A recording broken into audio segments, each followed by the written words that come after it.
లోనే ఉన్నాయా, లేదంటే తీసి ఏదైనా ఖర్చు పెట్టావా అని చెప్పి అక్కడ ఉన్న నర్మదా సాగర్ ని అడుగుతుంది. దాంతో సాగర్ అయితే ఆ అకౌంట్ లోనే ఉన్నాయి నర్మదా అని చెప్పి అంటాడు.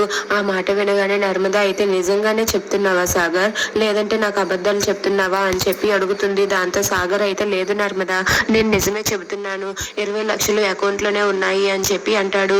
ఆ మాట వినగానే నర్మదా అయితే నిజమేనా అనేసరికి సాగర్ అయితే కావాలంటే నా మీద ఒట్టు, ఇదిగో నిజంగానే నా మీద ఒట్టేసుకుని చెప్తున్నాను, 20 లక్షలు నా అకౌంట్ లోనే ఉన్నాయి అని చెప్పి అంటాడు. దాంతో అక్కడ ఉన్న నర్మదా వెంటనే తను తినిపిస్తున్న భోజనాన్ని పక్కన పెట్టి వెంటనే ఉండు, ఈ రమ్య పని చెప్తాను అని చెప్పి వెంటనే తన ఫ్రెండ్ రమ్యకి కాల్ చేస్తుంది. దాంతో సాగర్ అయితే రమ్య ఎవరు అని చెప్పి అడుగుతూ ఉంటాడు.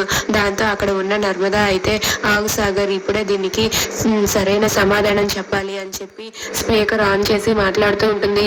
ఏంటి రమ్య, నా భర్త మొన్నే వచ్చి 20 లక్షలు అకౌంట్ లో నుండి తీసాడని చెప్పావు, కానీ ఇప్పుడు మా ఆయనేమో 20 లక్షల అకౌంట్ లోనే ఉన్నాయి అంటున్నారు అని చెప్పి నర్మదా అంటుంది. దాంతో వాళ్ళ ఫ్రెండ్ రమ్య అయితే నిజం నర్మదా, నేనే కదా డిపాజిట్ ఫామ్ ఫీల్ చేసింది, అయినా మీ ఆయన నీకు అబద్ధం చెప్తున్నాడేమో అని చెప్పి నర్మదా వాళ్ళ ఫ్రెండ్ రమ్య అంటుంది. ఆ మాట వినగానే సాగర్ ఒక్కసారిగా షాక్ అయిపోతాడు.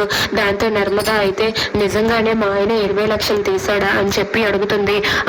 ఖచ్చితంగా చెప్తాను, కావాలంటే రేపు నీకు స్టేట్మెంట్ కూడా తీసి పంపిస్తాను చూడు కావాలంటే అని చెప్పి అక్కడ ఉన్న రమ్య అంటుంది. ఆ మాట వినగానే నర్మదా అయితే ఒక్కసారిగా ఆ సాగర్ వైపు చాలా సీరియస్ గా చూస్తూ ఉంటుంది. దాంతో అక్కడ ఉన్న సాగర్ కంగారు పడుతూ ఉంటాడు. ఇక అది దాంతో రమ్య అయితే సరే కావాలంటే రేపు నీకు స్టేట్మెంట్ పంపిస్తాను, ఉంటాను మరి అని చెప్పి కాల్ కట్ చేస్తుంది. దాంతో నర్మదా సాగర్ ని నిలదీసి అడుగుతూ ఉంటుంది.